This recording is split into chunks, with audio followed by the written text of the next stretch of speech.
Ada 4 nilai universal, ya. Ada 4 nilai universal yang dimiliki oleh semua agama. Dan 4 nilai universal ini disebut sebagai dasar moderasi beragama. Nilai universal yang pertama ada. Jadi saya ingat kata-kata Bunda Teresa. Beliau mengatakan, kalau kamu ingin berkontribusi mendamaikan dunia, sederhana. Pulang ke rumah dan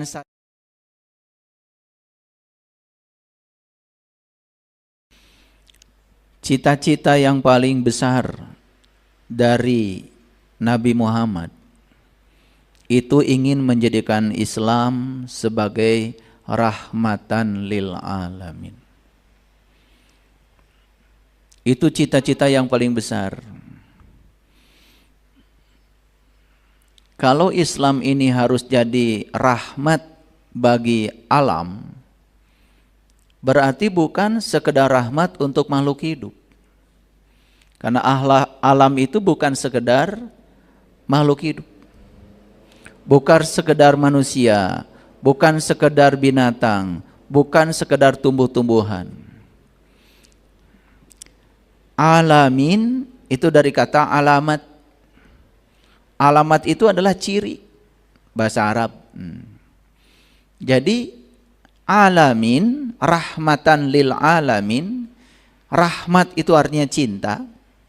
Alamin itu segala sesuatu yang mencirikan keberadaan Allah. Bukan sekedar makhluk. Bukan sekedar pepohonan, bukan sekedar hewan. Tapi semua benda-benda yang mencirikan bahwa Allah itu ada, termasuk bumi, matahari, planet, tanah, air, api, udara, ruang kosong, itu semua adalah alamin itu. Karena banyak yang lupa bahwa agama Islam itu dibawa oleh Nabi Muhammad untuk menjadi rahmatan lil alamin.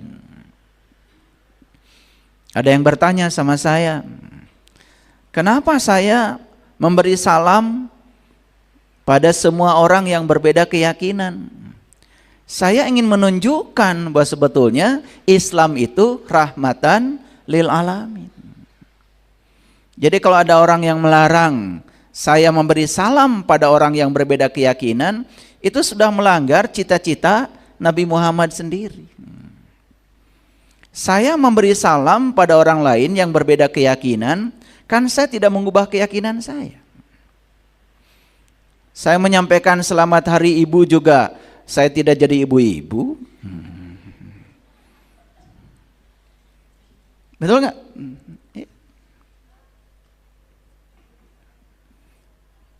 Justru ketika kita bisa menumbuhkan rahmat, rahmat itu artinya adalah cinta, cinta kasih.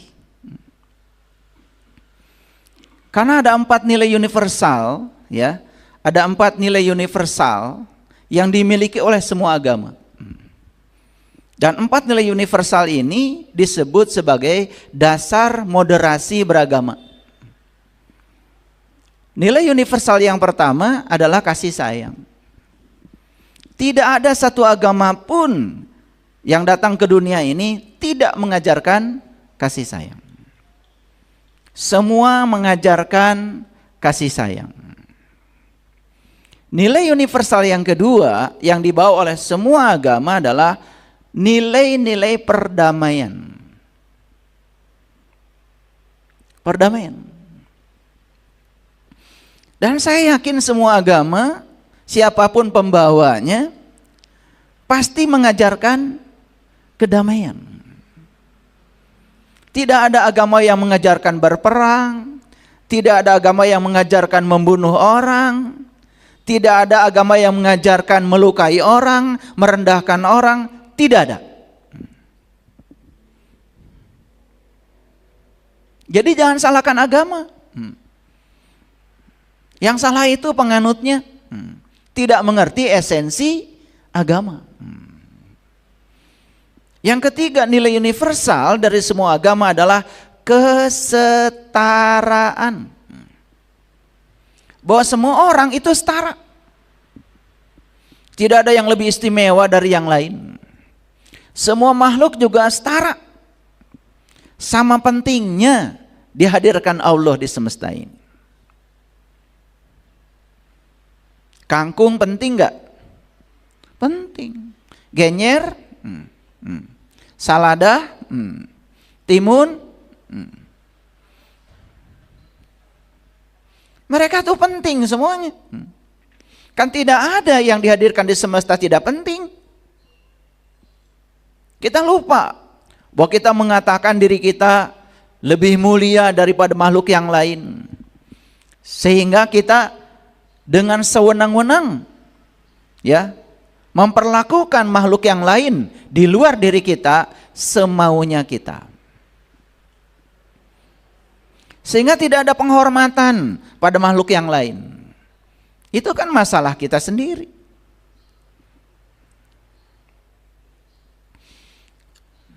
Jadi nilai universal yang keempat yang diajarkan semua agama adalah kerukunan.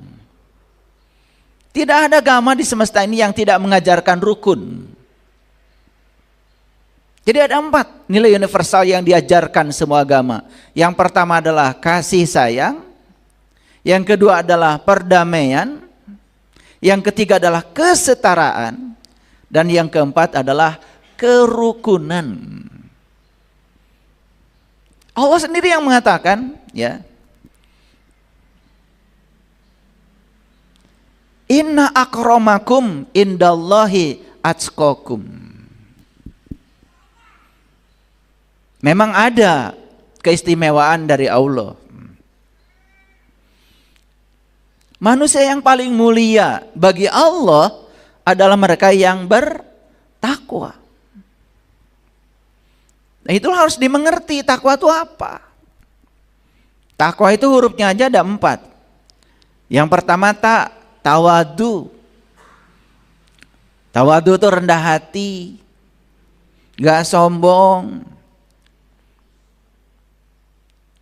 tidak merasa dirinya lebih dari yang lain. Tawadu itu mengajarkan kesetaraan. Yang kedua qop itu qanaah. Qanaah itu artinya ya bisa menerima segala dualitas dalam kehidupan ini apa adanya. Kan kita diajarkan setiap habis sholat mengucapkan salam. Coba, sadari coba. Selesai kita sholat, kita mengucapkan salam ke kanan. Dan kita juga mengucapkan salam ke kiri. Menoleh ke kanan, assalamualaikum. Kemudian menoleh ke kiri, assalamualaikum. Sadar nggak kita? Artinya kanan dan kiri diberi salam yang sama. Apa salam itu? Kan salam itu artinya damai. Jadi kita siap menerima kanan dan kiri dengan damai yang sama. Bisa menerima orang baik, orang yang tidak baik menurut pandangan kita dengan damai yang sama. Karena mereka sama-sama penting. Orang baik sama pentingnya dengan orang yang disebut tidak baik oleh kita. Hati-hati loh, mereka itu sama pentingnya. Tidak bisa kita ingin listrik positif aja. Karena kalau listrik positif saja, tidak ada negatifnya, gak nyala lampu. Kita harus bisa menerima positif dan negatif apa adanya. Itu namanya qanaah. Dan kalau orang sudah qanaah, bisa menerima semua orang apa adanya, kan orang juga akan nyaman bersama kita. Coba. Yang ketiga wau, takwa, ada waunya situ. Wau itu dari kata waro. Waro itu artinya apa?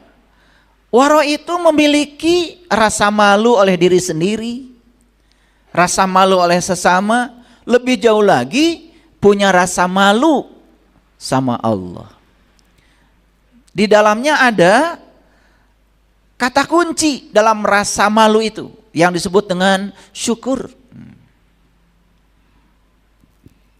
Dan yang terakhir alif. Alif itu artinya ikhlas.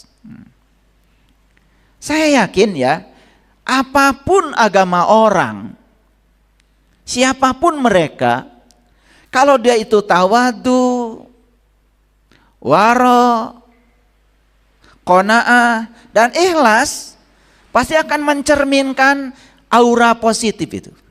Akan mencerminkan energi dengan vibrasi dan frekuensi yang tinggi. Dan pasti akan menyenangkan. Ya. Oleh karena itu kita bersyukur hari ini kita masih diberi kesempatan untuk belajar. Belajar meningkatkan kualitas hidup kita supaya kita jadi sumber kebahagiaan bagi siapapun.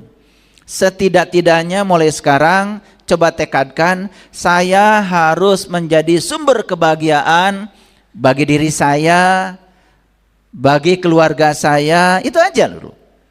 Karena saya yakin kalau semua keluarga di semesta ini sudah bahagia, dalam sekejap bumi ini jadi tempat yang membahagiakan. Jadi saya ingat kata-kata Bunda Teresa. Beliau mengatakan, kalau kamu ingin berkontribusi mendamaikan dunia, sederhana. Pulang ke rumah dan sayangi keluargamu. Itu kata-kata yang sangat tinggi nilainya. Sederhana. Karena memang orang-orang yang sudah mencapai pencerahan, yang sudah mencapai kesadaran, kata-katanya itu enggak muluk-muluk.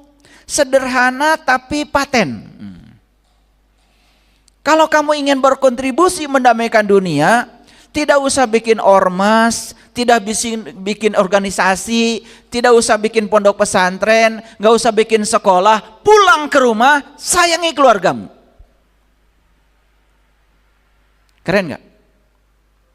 Karena kalau keluarganya sudah bahagia, dalam sekejap alam semesta menjadi tempat yang membahagiakan. Mari kita bersyukur hari ini kita masih bisa diberi kesempatan untuk belajar.